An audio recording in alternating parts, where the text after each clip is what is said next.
Então, gente, bora continuar, né? Sejam todos bem-vindos.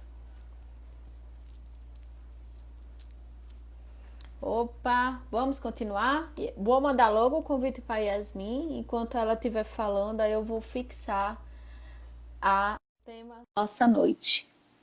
Já foi.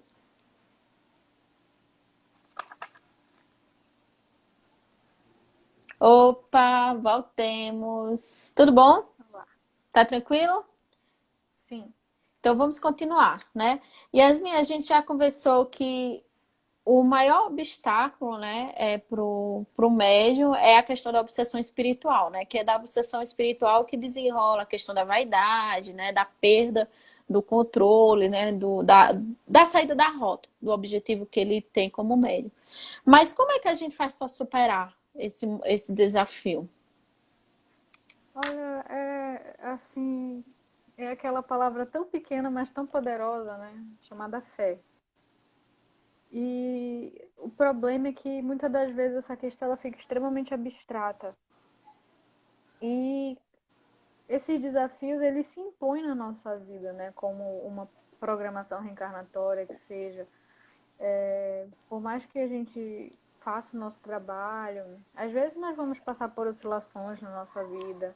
A aproximação dos espíritos cobradores, ela é uma coisa comum, né? Tanto para quem é médio como para quem não é. E a diferença é que o médio talvez ele tenha uma percepção muito mais concreta disso, mas a fé ela é imprescindível para ter uma serenidade para lidar com as situações, né? Porque a gente sabe que não há mal que perdure, certo? Certo. Então, diante dessa serenidade é que a gente vai adquirir o autocontrole necessário para lidar com essas adversidades. Porque a grande questão tá aí. Se você tiver serenidade, você vai conseguir controlar. Por outro lado, se você achar que aquilo é um mal sem fim, né? Se os problemas se acumularem de tal modo em que você não consiga ter uma visão clara de que aquilo vai passar, você entra em desespero, sua sintonia piora e você cai cada vez mais nas rédeas desses espíritos que são cobradores e que querem interferir no teu plano reencarnatório. E então, aliado a isso, eu diria que é importante a gente estudar, porque estudar também acaba sendo uma questão de fé, né? Se você tem fé de que a doutrina espírita é uma verdade como um paradigma para a sua vida, você vai buscar se informar, você vai buscar agir de forma condizente aquelas instruções, de um modo geral. Então, é muito difícil, como a gente sabe, né? Nós somos seres imperfeitos ainda e por conta disso, justamente a nossa fé ela é oscilante. Né? Tem dias que a gente está, enfim, com uma ótima vibração, tem outros dias que por conta de eventos da nossa vida a gente está um pouco mais descrente. E o grande perigo é a gente abrir essas portas, né? Que é justamente aí que os espíritos cobradores acabam sintonizando com a gente e nos perturbando. Mas esse é o trabalho incessante do ser humano, né? Conseguir desenvolver essa estabilidade, digamos. É um desafio para qualquer ser humano, né? Imagine para quem é médio, né, ostensivo, que vive nesse intercâmbio, né? Sentindo Sim. essas injunções. É bem mais puxado, né? Requer muito mais disciplina, equilíbrio emocional, espiritual. Então, tudo bem a gente, em alguma fase da vida, a gente ter que dar uma desacelerada, né? Ter que fazer uma assistência espiritual, ou buscar a ajuda de um profissional, um psicólogo, um psiquiatra, principalmente quando a gente vê que está perdendo o controle. A gente não pode adiar muito isso, né? Porque isso pode gerar outros tipos de problemas na nossa vida. É aquela questão de se ver como uma pessoa que, tudo bem, ter um momento de dar uma desacelerada e cuidar de si. É saudável, né? E tem que ser feito, tá? Sim. Bora lá, Yasmin, agora é a tua vez. É a última para mim, né? É. Eu queria que tu falasses um pouco sobre segurança na reunião mediúnica.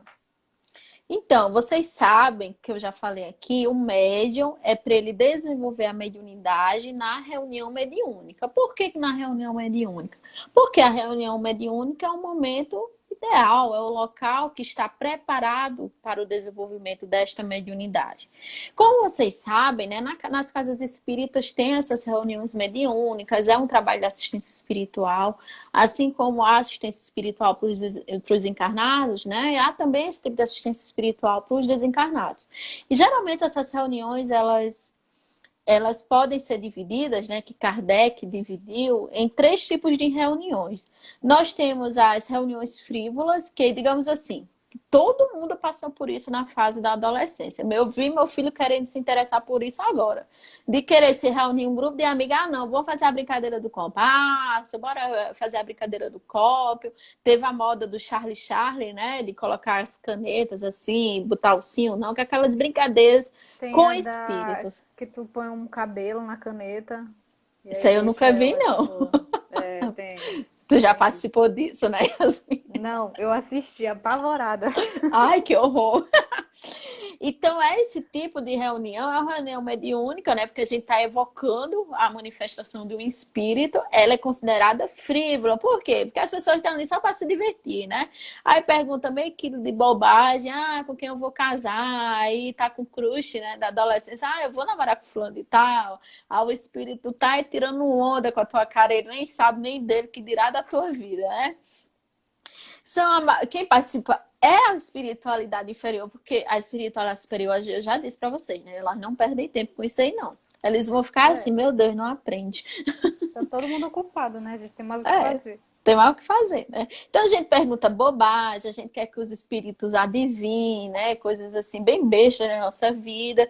É o que o bom senso nos diz, né? A espiritualidade superior, ela tem mais o que fazer. Nós temos as reuniões mediúnicas experimentais, que o objetivo é de manifestações físicas. O espiritismo, ele teve essa fase de reuniões experimentais, porque o espiritismo tem a parte científica dela, né? Laboratório, o livro dos médios falam disso no Laboratório do Mundo Invisível, questão de materialização dos espíritos, né, a fluidez do perispírito, as manifestações, acontecia nestas experimentais. Quando o objetivo é o estudo, bem, a gente pode dizer que não é uma reunião frívola, né? Mas quando é simplesmente para curiosidade, não tem uma finalidade útil, a gente diz que ela não é assim tão séria, né? E nós temos as reuniões instrutivas, que assim a gente está falando de uma reunião verdadeiramente de ensino, de aprendizagem, que são essas reuniões que acontecem nos centros espíritas, tá? É, não, quando a gente fala de reunião mediúnica, a gente fala de evocação. Quando a gente evoca, a gente quer que a espiritualidade benfazeja, né, que são os espíritos bons, eles estejam ali presentes, porém, não somente eles estarão presentes.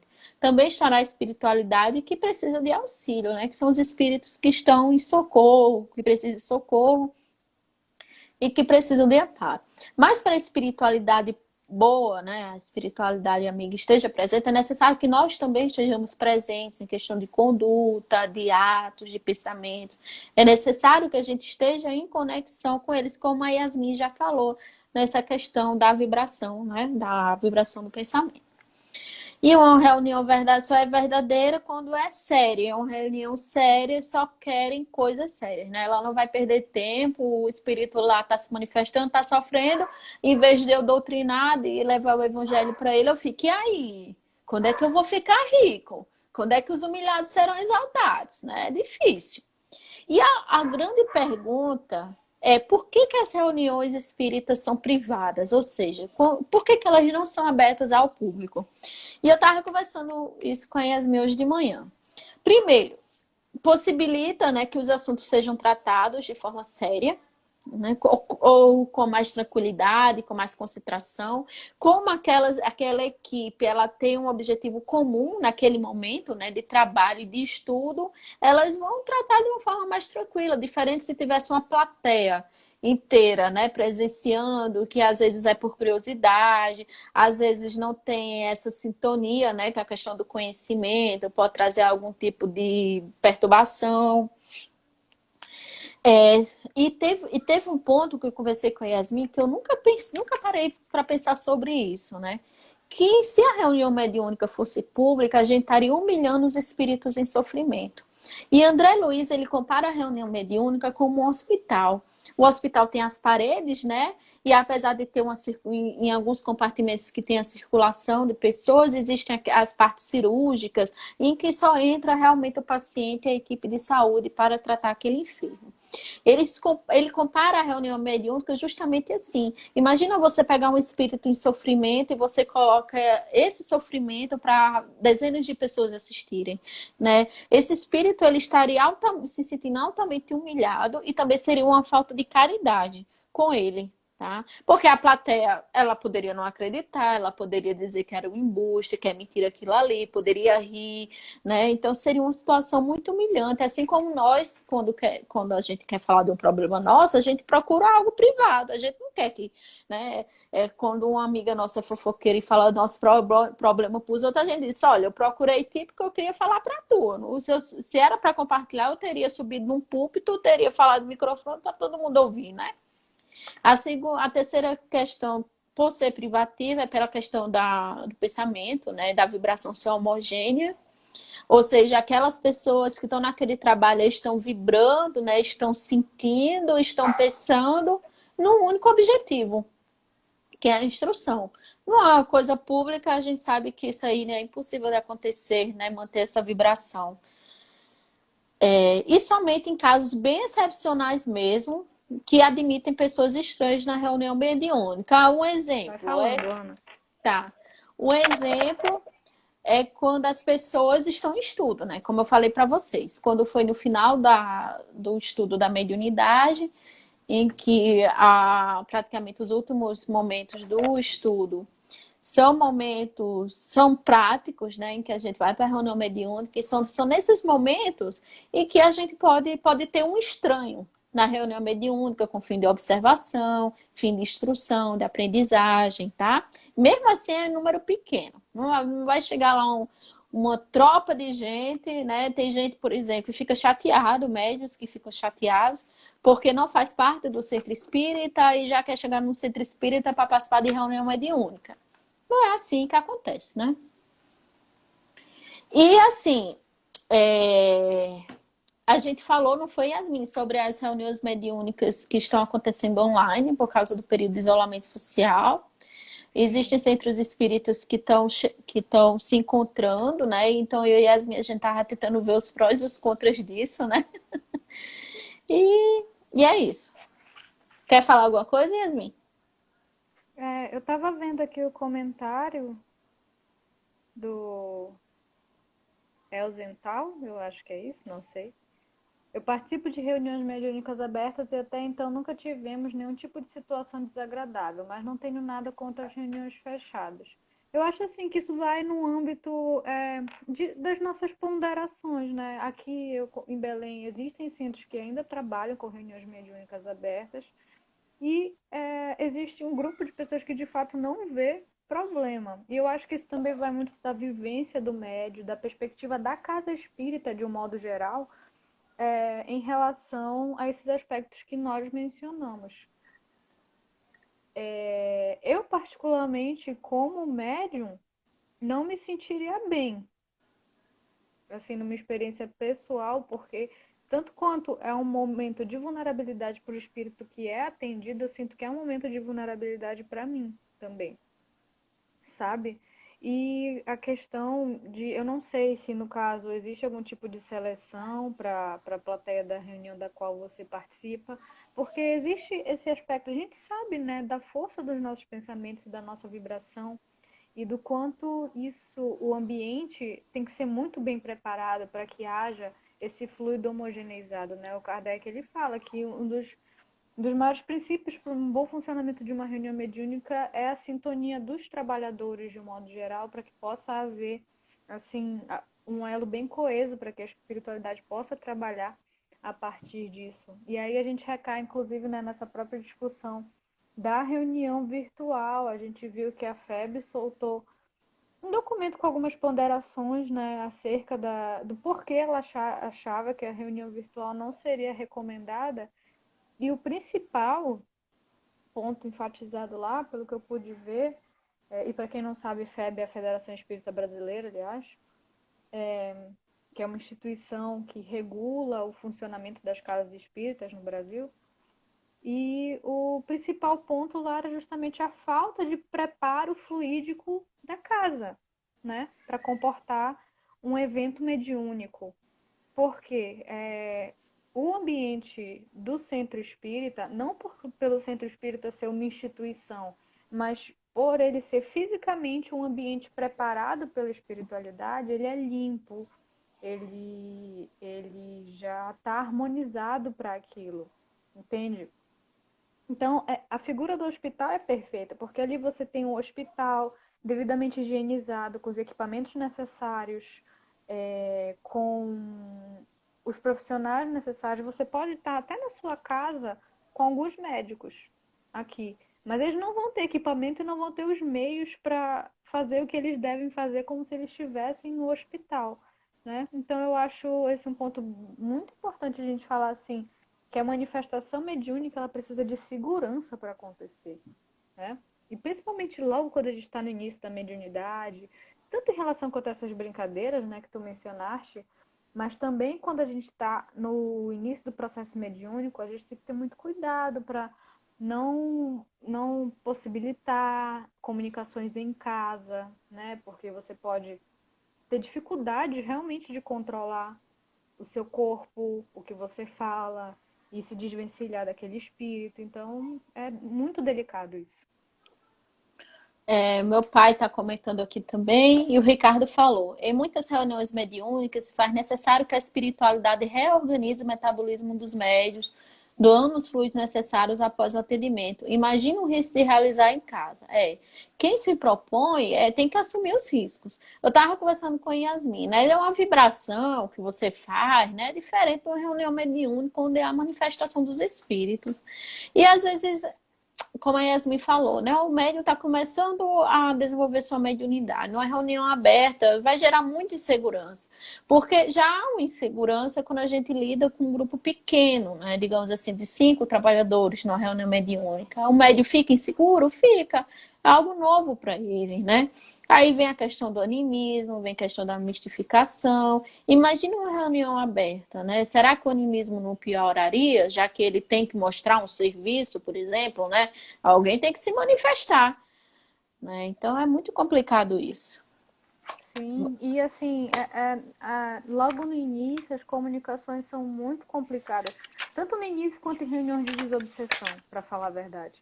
Porque no início existem médios que têm dificuldade com a dicção, né, com a adequação do aparelho fonador com o espírito que vai se comunicar. Então, assim, existem eventos que eu vou ser bem explícita, a pessoa engasga, sabe? Ela não consegue falar, e são coisas que te deixam vulnerável, sabe? Naquele instante. Na reunião de desobsessão também, tem muitos espíritos que eles estão num estado tal de alienação que eles se contorcem. E claro que a gente tem que ter um controle disso, né?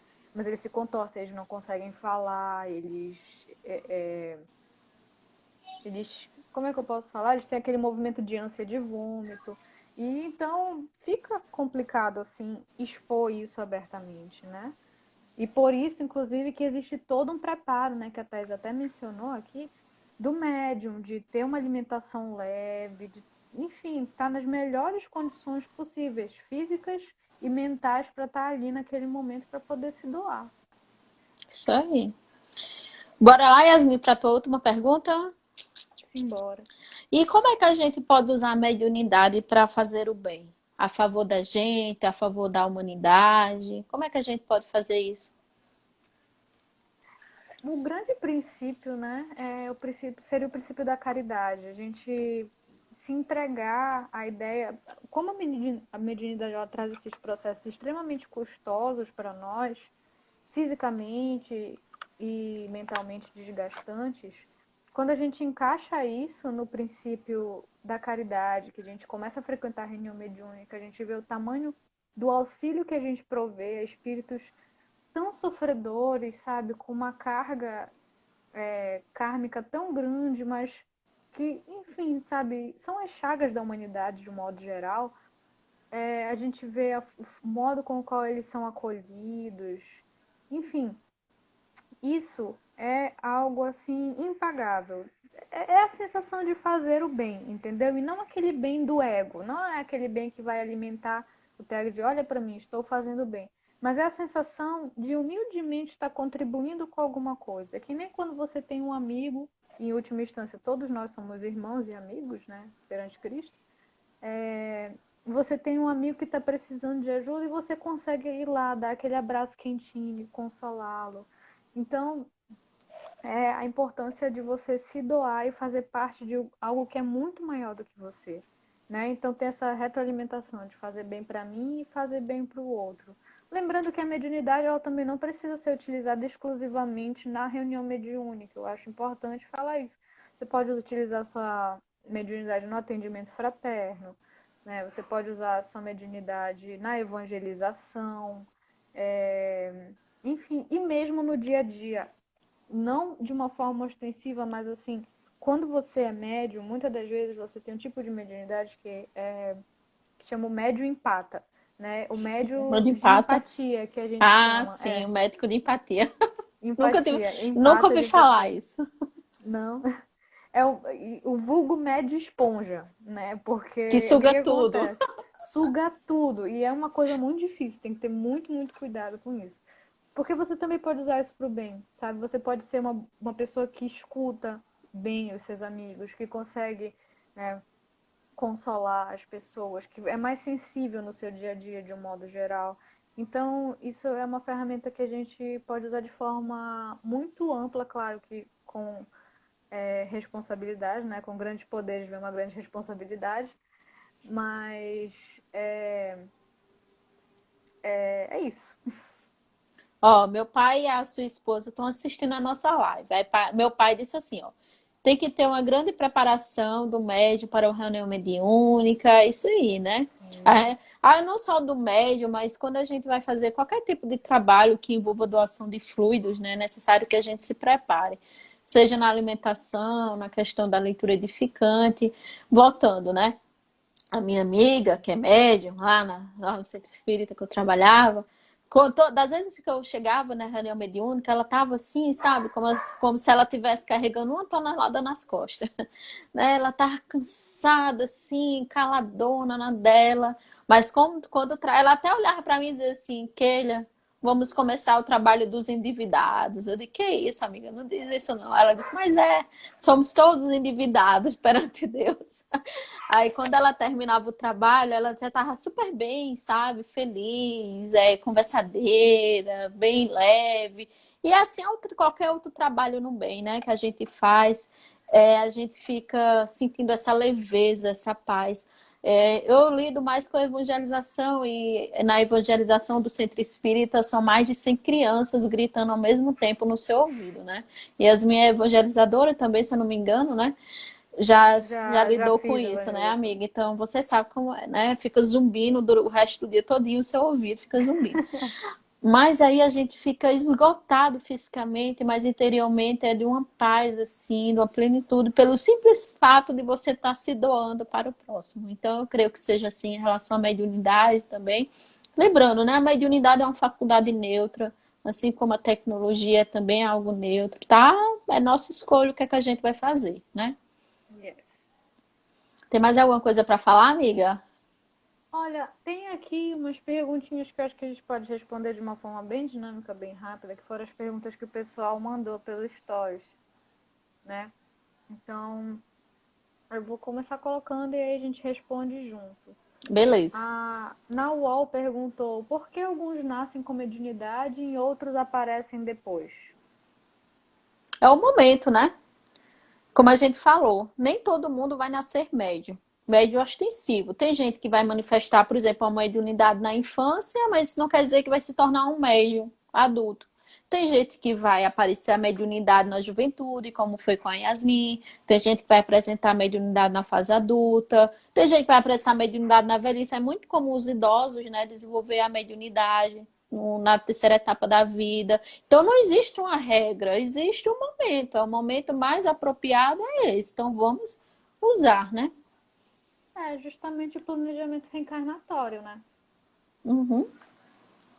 Aí o Bruno Luiz falou assim, falar sobre ressaca moral de médium e falar sobre o médium se sentir tolhido de fazer alguma coisa. Aí é contigo, Olha, amiga, que esse negócio de ressaca de média eu nunca senti, não. não sei se ressaca moral é tipo no sentido de você fazer alguma coisa que não deveria ter feito e aí você coletar as consequências disso através de uma influência espiritual. Mas eu vou ser sincera que da minha parte eu sou uma pessoa bem pacata, digamos assim. Não tenho grandes arrependimentos na minha vida que tenham vindo me cobrar depois.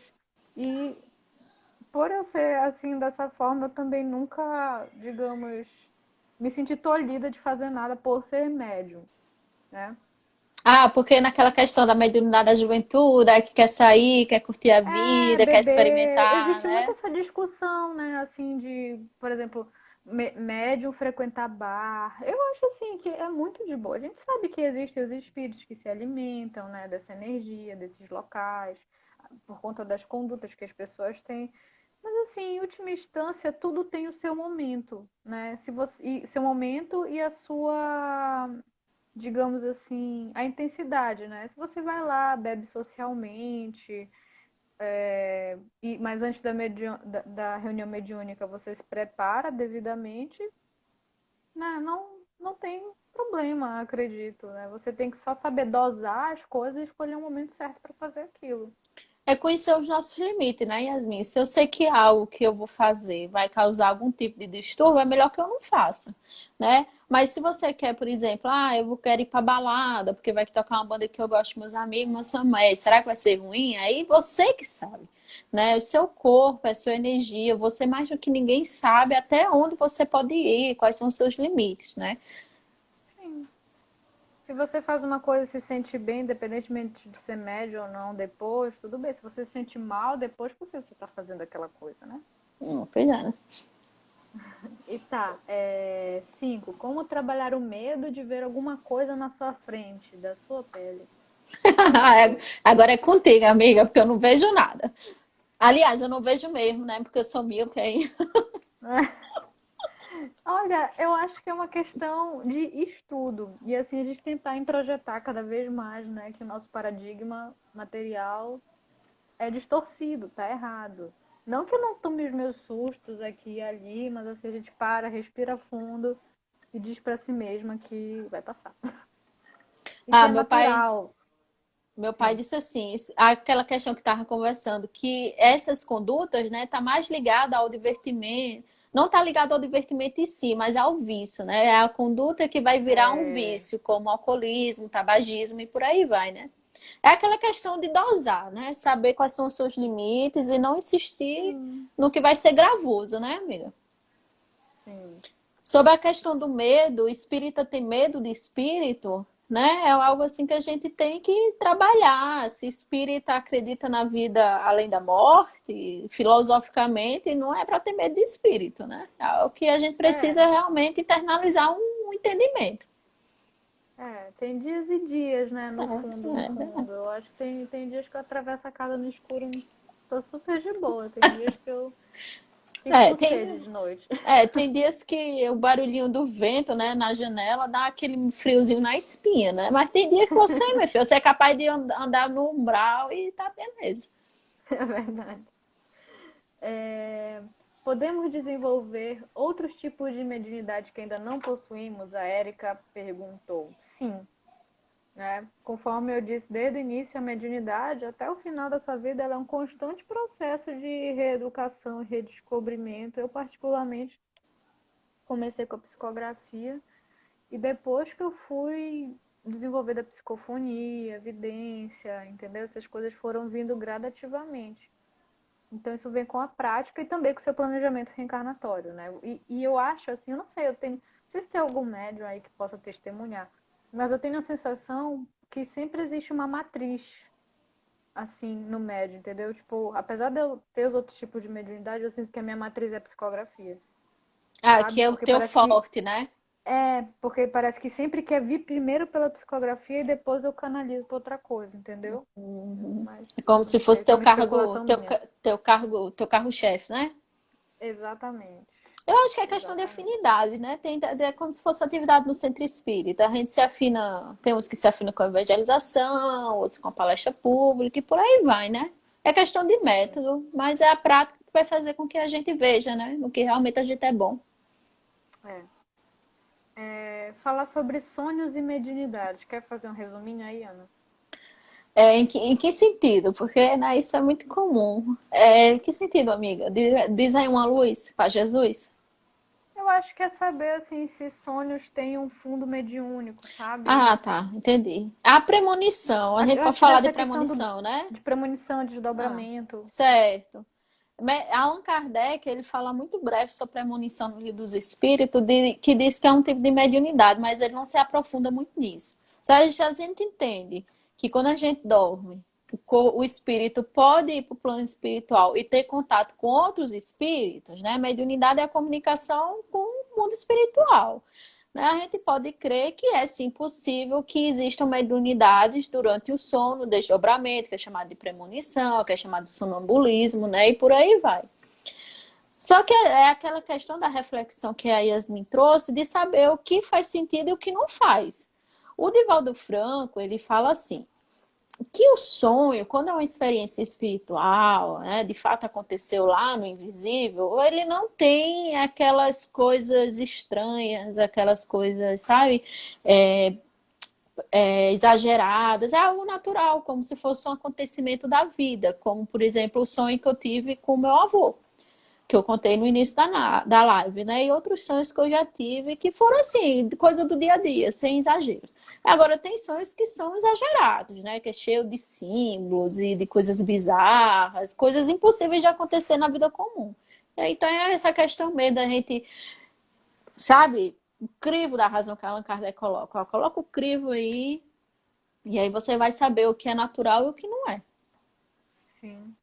E existe também, né, os sonhos através dos quais a gente rememora reencarnações. Isso. Não é raro, porque quando a gente vai sonhar, assim, ou seja, sair do nosso corpo, entre aspas, né, porque a gente continua com uma ligação, a gente passa pelas camadas no nosso consciente, subconsciente e inconsciente. E aí, às vezes, a gente pega impressões de encarnações passadas, ou mesmo de trabalhos, né, para quem tem tarefas no mundo espiritual durante o sono. Esse é um tema muito, muito grande, né? Mas assim a gente pode É. mencionar esses tópicos.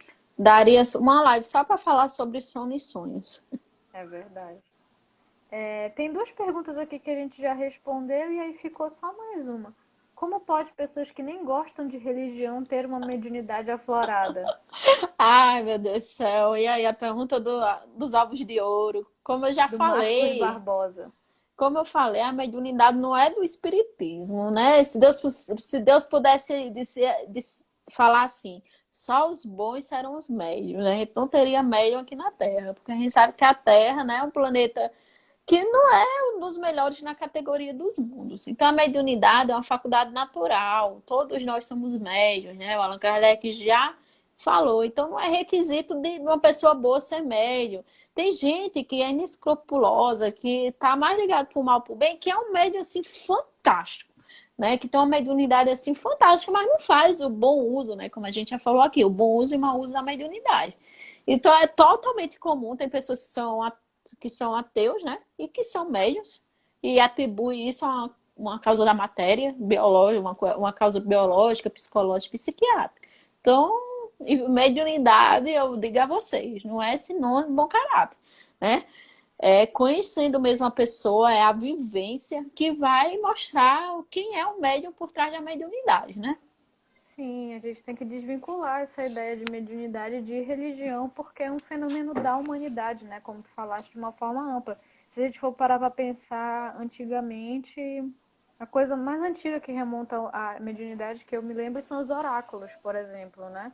Os oráculos na cultura antiga, aquelas mulheres que faziam profecias e que eram consultadas antes dos povos irem para a guerra. E ali, né, imagina, antes de Cristo e o Espiritismo só vem no século XIX.